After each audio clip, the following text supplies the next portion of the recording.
नमस्ते, मैं हूं संजय दीक्षित और आप देख रहे हैं दी जयपुर डायलॉग्स। बात बहुत चल रही है कि चूंकि वोटिंग कम हुई है इसलिए जीत सकती है कांग्रेस या इंडी। बात बहुत हो रही है कि साहब देखिए मुसलमान जो हैं वो बहुत तगड़ी वोटिंग करते हैं इसलिए जीत सकती है इंडी।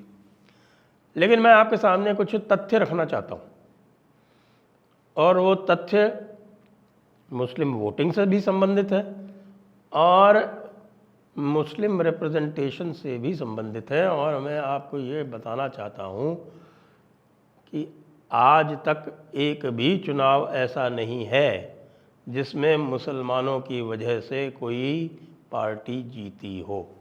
क्यों? क्योंकि ये संभव ही नहीं है। आप ये देखें कि मुसलमानों की संख्या लगभग 10% थी पार्टीशन के समय पर, और उस समय नेहरू जी उनके ऊपर मेहरबान थे, खूब उनको टिकट भी दिया करते थे। और उस समय जो मुस्लिम रिप्रेजेंटेशन था, क्योंकि हमारे जो पार्लियामेंट है वो पहले लगभग 480 थी, फिर 512-13 हुई और अब जाकर 543 हुई है, और उसको भी 50 साल से लगभग रिवाइज नहीं किया गया। तो पहले 2 इलेक्शन जो हुए थे उसमें आप ये समझिए कि मुस्लिम रिप्रेजेंटेशन जो था वो लगभग 5% हुआ करता था। 5% मतलब ये समझिए कि वो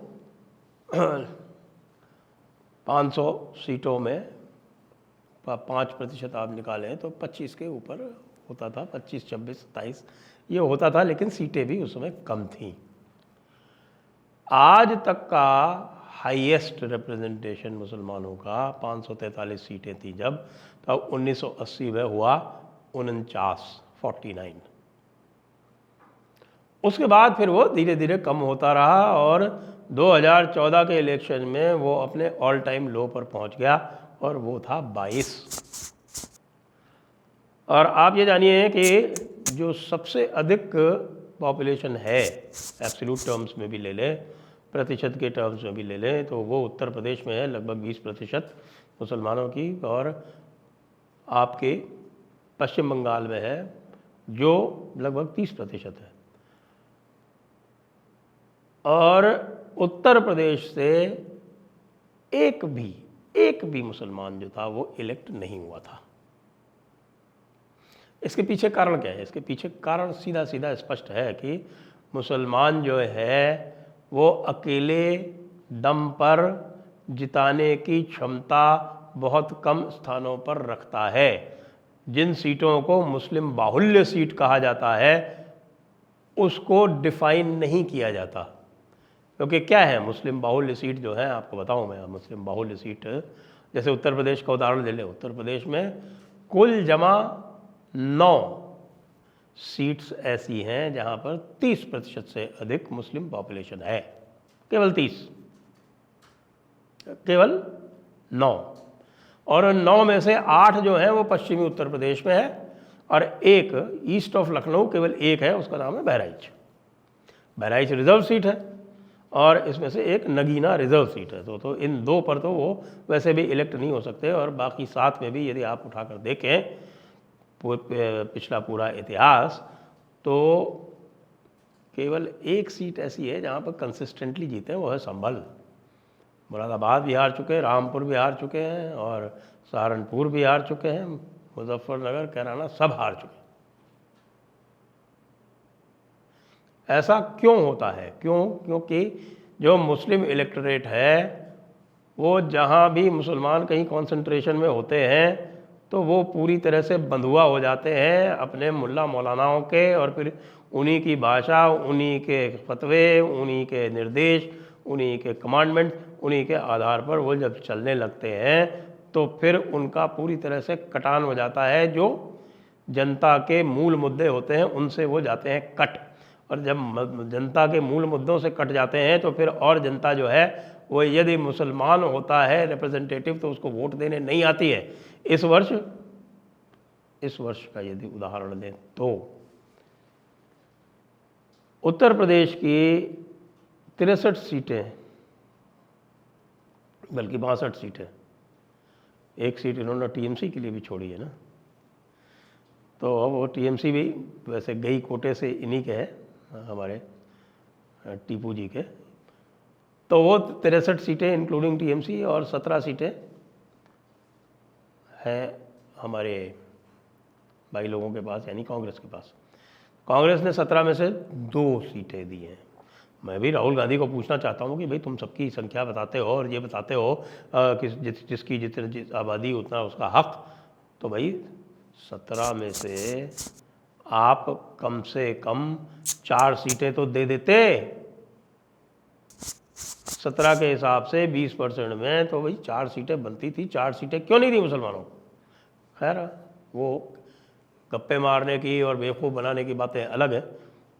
राहुल गांधी को खुद भी नहीं पता वो क्या बोलते रहते हैं, क्या उनके लेफ्टिस्ट मित्र उनको पढ़ा देते हैं और किस तरह से वो जाके बोलते हैं और जो एग्रेशन दिखाते हैं उससे खुद आता तो उल्टा है। तो भाभी देखिए, इन्होंने भी जो प्रैक्टिकल रियलिटीज़ हैं उसको देखते हुए 17 में से केवल 2 सीटें दी। कहाँ दी? अमरोहा, सहारनपुर। क्यों? दोनों स्थानों पर सहारनपुर में 40% से अधिक जनसंख्या मुसलमानों की है और अमरोहा में 30% से अधिक जनसंख्या मुसलमानों की है, और जो स्थितियाँ बन रही हैं उसमें दोनों स्थानों से भारतीय बहुजन समाज पार्टी ने भी मुसलमान कैंडिडेट खड़े कर रखे हैं और भारतीय जनता पार्टी जीत की स्थिति में है। इसी तरह से यदि चेक करें तो हमारे भाईजान टीपू साहब ने, समाजवादी पार्टी ने, उनके जो 63 हैं उनमें से 10% को भी टिकट नहीं दिया। उन्होंने केवल 4 टिकट दिए, केवल 4 टिकट। कहाँ दिए? उन्होंने कैराना में टिकट दिया है, रामपुर में टिकट दिया है, और एक टिकट उन्होंने कहीं और दिया है और एक दिया है जौनपुर में। अब आप ये बताइए कि हाँ, संभल में टिकट दिया है।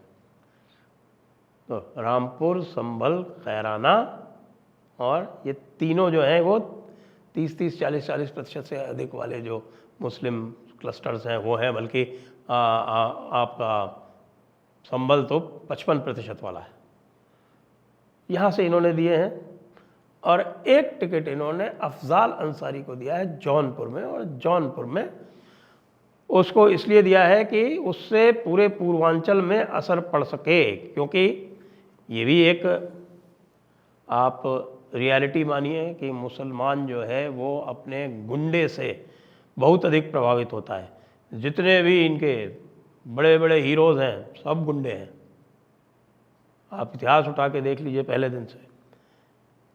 और औरंगज़ेब सबसे बड़ा गुंडा भारत का, वो इनका वली है।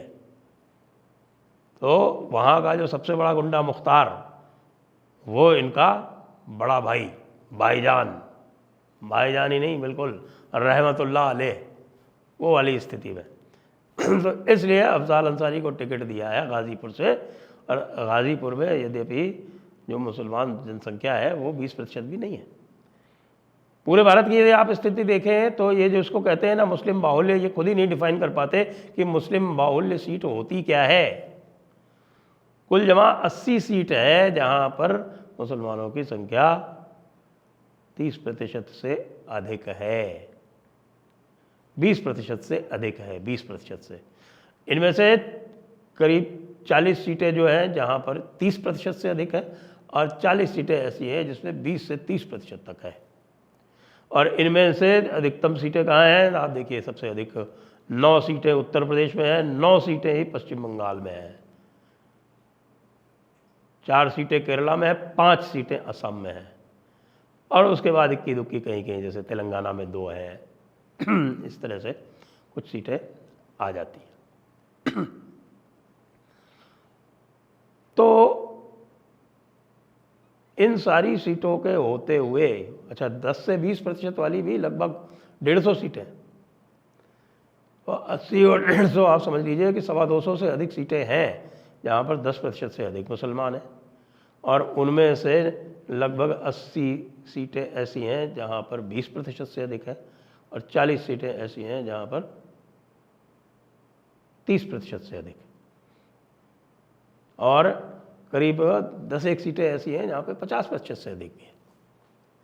इनमें कुछ सीटें तो ऐसी हैं, जम्मू कश्मीर की सीटें हैं, जम्मू कश्मीर की 3 सीटें हैं जहाँ पे तो 80-90% है, 2 सीटों पे तो 90% क्या 95% से अधिक है, लक्षद्वीप तो 97% है, ऐसी सीटें भी हैं।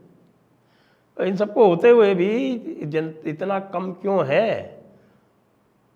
22 सीटें 2014 में और 27 सीटें 2019 में, और इस वर्ष जो है ये 27 से कम होने वाली है क्योंकि उत्तर प्रदेश में हारेंगे सीटें। ये उत्तर प्रदेश में पिछली बार इनकी 6 सीटें आई थी, इस बार 6 सीटें किसी हालत में नहीं आने वाली। और इसका जो कारण है उसकी जानकारी किए बिना मूर्खों की तरह मुस्लिम वोट बैंक के पीछे भागना, यही कांग्रेस के पतन का मुख्य कारण है और यही इंडी अलायंस के पतन का भी मुख्य कारण है। ये शॉर्ट टर्म में कुछ स्थानों पर ये बात चल सकती है, जैसे बिहार में 2 सीटें हैं, बिहार में 30% से ऊपर वाली सीटें केवल 2 हैं, जिनमें से एक तो लगभग 70% की है और दूसरी जो अररिया है वो भी कुछ इसी तरह की है, लेकिन वो है 40% के आसपास वाली, वहाँ पर ये बार बार नहीं जीत पाते। तो यदि आपको मुसलमानों को रेडिकलाइज करना है तो फिर आप ये भूल जाइए कि आप मुसलमानों को आगे करके सीटें जीत पाएंगे। ये संभव नहीं है क्योंकि किसी भी रेडिकलाइज्ड कम्युनिटी के रिप्रेजेंटेटिव को शेष जनता वोट नहीं देगी। इसलिए ये जो पार्टियां हैं ये सोच के कि ये साहब मुसलमान एक मुश्त वोट देते हैं इसलिए इनको अपना बंधुआ बना के इनके वोट ले लो, ये स्थिति जो है ये डिमिनिशिंग रिटर्न दे रही है लगातार, और इसीलिए भारतीय जनता पार्टी लगातार आगे बढ़ती जा रही है। इस पर सभी को सोचना चाहिए। इस पर भारतीय जनता पार्टी को क्या करना चाहिए ये भी हम किसी दिन बात करेंगे। जय हिंद, जय भारत, वंदे मातरम।